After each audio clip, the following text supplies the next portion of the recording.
सब पीछे सब पीछे सब पीछे भाई तू भी आजा पीछे आजा इधर आजा আপনারা সবাই হ্যালো হ্যালো সবাই পেছনে আসুন সবাই ওরা দেখতে পাচ্ছে না পেছনে ওরা দাঁড়িয়ে আছে চলুন আরো আরো আরো পেছনে আরো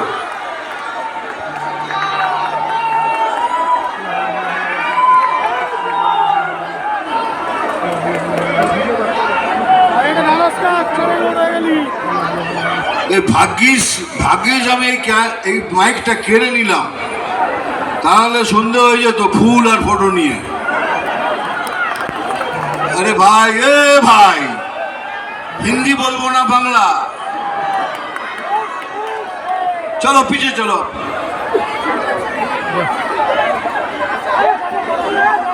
আর না না চশমা খুলবো না যেখানে যাবো সেখানে বলবে চশমা খুলুন চশমা খুলুন চশমা খুলবো কেন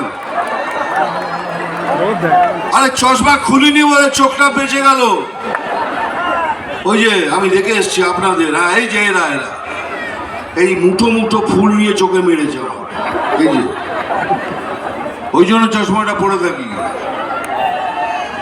আর দৌড় সারা নে খুলে দিয়েছে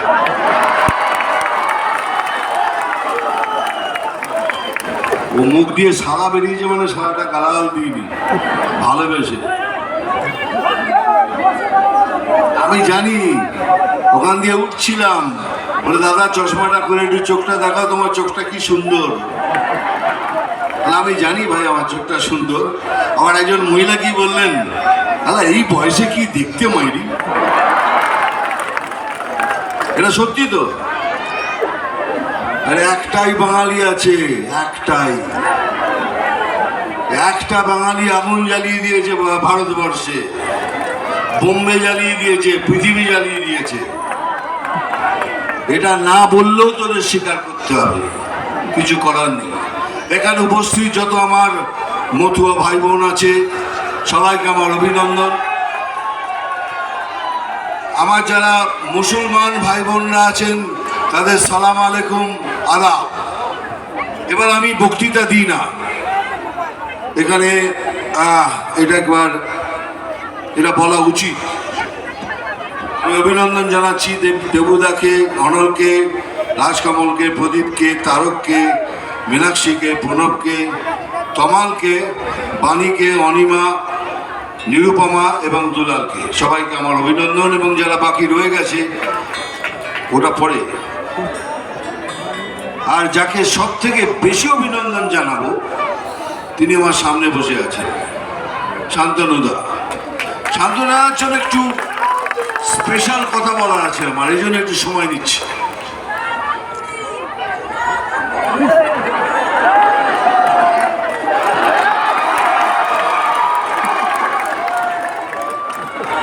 এবার আমি বক্তৃতা দিই না বক্তৃতা দিয়েছে শান্তনুদা দেবুদা সবাই মিলে আপনাদের সব কিছু বুঝিয়ে দিয়েছে আমি বক্তৃতা দিই না আমি খালি ছোট ছোট কথা বলবো আপনাদের সেগুলো শুনবেন আমাদের বিপক্ষে যারা আছেন তারা স্টেজে উঠে মানে সকাল থেকে সন্ধ্যা অবধি ওরা মিথ্যে কথাই বলে ওদের মিথ্যে লগ্নে জন্ম আর রাশি হলো দুর্নীতি দুর্নীতি রাশি আর মিথ্যে লগ্নে ওদের জন্ম তারা সকাল থেকে সন্ধ্যা অবধি মিথ্যে কথা বলে কি কি মিথ্যে কথা বলে সেটা আপনাদের সামনে প্রুফ করে দেখাচ্ছি শান্তনুদা বললেন না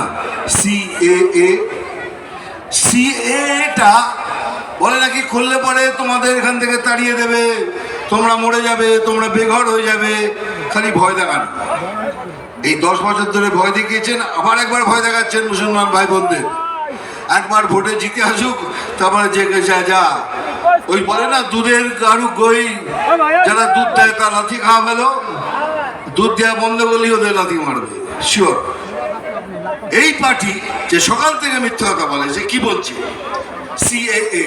সিএএ নাগরিকত্ব কেড়ে নেওয়ার আইন নয় নাগরিকত্ব দেওয়ার আইন আর এই আইনটা শুধু মুসলমান ভাই বোনদের জন্য নয় এটা আমার জন্য আপনার জন্য খ্রিস্টান ভাইদের জন্য শিখ ভাইদের জন্য সবার জন্য এই আইন আমি যদি কাল কোনো ভুল করি আমাকেও সেই মাসুলটা দিতে হবে খালি আপনার কাছে আধার কার্ডটা জালি নয়, আসলি হতে হবে। তারপরে দেখছি আপনাদের কে তাড়ায়। যদি কেউ তাড়ায় আমাকে ডাকবেন, এই মাঠ থাকবে, থুতু ফেলবেন, আর আমি চাটবো। এই গ্যারান্টি দিচ্ছি আপনাকে, আমি চাটবো এখানে বসে। এর থেকে বড় আর কি স্বীকৃতি দেবো? এত বড় মিথ্যে কথা বলে যাচ্ছে বারবার, রোজ রোজ। সিএ আপনাকে তাড়িয়ে দেবে। চলুন, আমি চ্যালেঞ্জ করছি, যদি কেউ চলে যায় যার কাছে আসলি আধার কার্ড আছে, যারা পয়সা দিয়ে নকলি আধার কার্ড করেনি, আধার কার্ড থাকা মানেই আপনি ভারতের নাগরিক, তাকে বার করে দেখান। এই একা একা দাঁড়াবো মাঠে, থুতু ফেলবেন আর আমি ছাড়বো। খালি মিথ্যে কথা, সকাল থেকে নিয়ে সন্ধ্যে মিথ্যে কথা। কি বলছেন? আমাদের 100 দিনের টাকা দিচ্ছে না, সবাইকে প্রত্যেক দিন 100 দিনের টাকা দিচ্ছে না। আর টাকাটা দেবে কেন? আপনি আগে হিসেব তো দিন। আপনি হিসেব দেবেন না। আরে বাবা যদি 100 টাকা দেয়, যা মুদির দোকান থেকে এটা কিনে নিয়ে আয়, তা বাবা হিসেব চাইবে তো দে। এটা বিজেপি কিনে খালি বলছে বিজেপি বিজেপি বিজেপি। এটা বিজেপির পয়সা নাকি? এটা আপনার আমার সবার পয়সা। আর এই পয়সাটাকে গার্ড করে কে? CAG, ক্যাগ একটা এজেন্সি যে প্রত্যেক রাজ্যের হিসেব রাখে। শুধু বাংলার নয়, প্রত্যেক রাজ্যের হিসেব দেখিয়ে তারা জানায় এদের হিসেব ঠিক আছে, এদের টাকা রিলিজ করুন। আর পশ্চিমবঙ্গের জন্য লিখে রেখেছে এদের হিসেব মিলছে না, এদের টাকা দেবেন না। এটা বিজেপি বলেনি, এটা ক্যাগ বলেছে এদের হিসেব মিলছে না। আপনি যদি এতই সাহস থাকে যে বিজেপি 100 দিনের টাকা দেননি, তা একটা কাজ করুন, একটা প্রেস কনফারেন্স করুন। সেই প্রেস কনফারেন্সে আপনার হিসেবটা নিয়ে দেখান, এই দেখুন হিসেব দিয়েছি, হিসেব মিলে গেছে, তারপরেও টাকা দিচ্ছে না। তাহলে আবার আপনার সামনে আমি চ্যালেঞ্জ করছি, আমাকে হয়তো নেবেন না, কিন্তু আপনার সাথে সেই মিছিলে অন্য ফুটপাত দিয়ে আমিও হাঁটবো। আমি বলবো এইবার পয়সা দিন, সব হিসেব মিলে গেছে। কোনদিন বলেছে? এতদিন ধরে খালি বলেছে আমাদের টাকা দিচ্ছে না, টাকা দিচ্ছে না। হিসেব দেওয়ার নাম নেই। সারা বাথরুম পর্যন্ত চুরি করে নিয়েছে। প্রধানমন্ত্রীজি 12,500 টাকা দিয়েছে বাথরুম করার জন্য, সেটা পর্যন্ত ছেড়ে দিয়েছে। কি বলবেন এদের? বলছে বাড়ি হচ্ছে না, এই যে আবাস যোজনায় টাকা কিচ্ছু হয়নি, আমি এত বাড়ি তৈরি করে দেবো। কেন করবেন? আপনি যে কোনো ডিস্ট্রিক্টে যান, সেখানে দেখবেন আবাস যোজনায় কোনো বাড়ি 30% হয়েছে, 40, 50, 60, 70% হয়ে আটকে গেছে। কেন আটকে গেছে? কি বলছেন? কে পয়সা দিচ্ছে না, কি করে শেষ হবে? ঠিক আছে, খুব ভালো কথা। তাহলে এই যে অসম্পূর্ণ বাড়িগুলো রয়েছে, আপনি নতুন করে করছেন কেন? ওই টাকাটা দিয়ে এইগুলো পূর্ণ করুন না। কত লোকের ভালো হবে, কত লোকের মাথায় ঠাঁই হয়ে যাবে, সেটা করবেন না কেন? প্রধানমন্ত্রীর নাম হবে। এই বাড়িগুলো যদি শেষ করি তাহলে প্রধানমন্ত্রীর নাম হবে, আমি করব না। আরে এদের ভোট ব্যাংক ভুল বুঝবেন না। এদের ভোট ব্যাংক মুসলমান ভাই বোনরা নয়। এটা কে? আমি বলছি এদের কিন্তু ভোট ব্যাংক মুসলমান ভাই বোনরা নয়। এদের ভোট ব্যাংক হলো দুর্নীতি, কারাপশন। এদের ভোট ব্যাংক। আমি চ্যালেঞ্জ করছি, 100%-এর মধ্যে 90% তৃণমূলের সবাই কারাপ্ট, 10% নয়।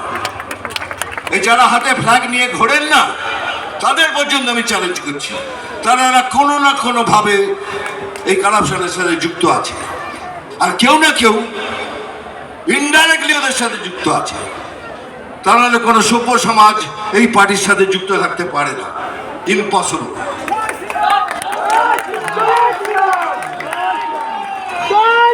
এই যে কেন বললাম কারাপশন, যদি দেখুন না, যদি চান একদিনে উনি এই দুর্নীতি শেষ করতে পারেন, কেন করছেন না?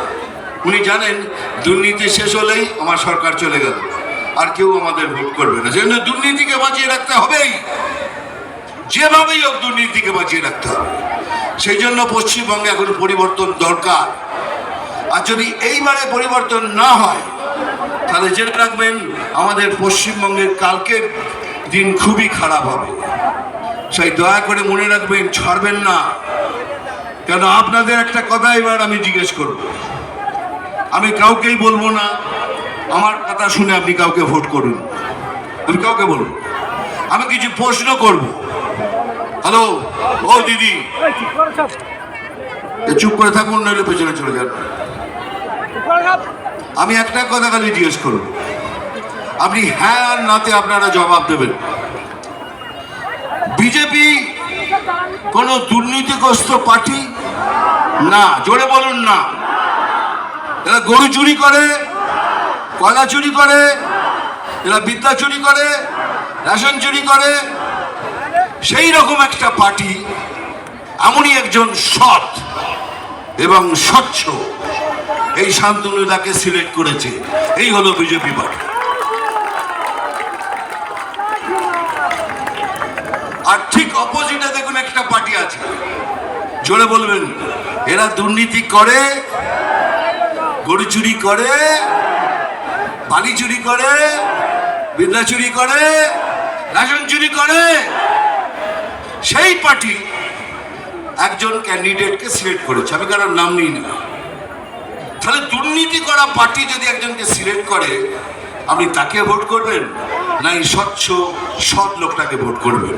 ভোট দেওয়ার আগে খালি 5 মিনিট ভাববেন, তারপরে ভোট করবেন, আপনার চোখের সামনে সব ক্লিয়ার হয়ে যাবে। ওই বলে না, অন্যায় অভিযানে খেয়ে ওই লাথি ল্যাং ভেঙে যে গেল ঠ্যাং, খেয়ে ওই লাথি ল্যাং ভেঙে যে গেল ঠ্যাং, ভাঙলো মাথায় তোমার বেল, ও চাঁদুরে দেখলে কেমন তুমি খেল, ও চাঁদুরে দেখলে কেমন তুমি খেল। এগুলো তো হয়ে গেল এক কথা। এবার একটু ভালোবাসার কথা বলি। ভালোবাসার কথা এটা, কারণ শান্তনু দাদাকে আমি কথা দিয়েছি, কেউ হরিণঘাটা যদি জিতে আসে শান্তনু দাদা, আমি আবার এখানে আসবো, এখানে একটা মঞ্চ হবে।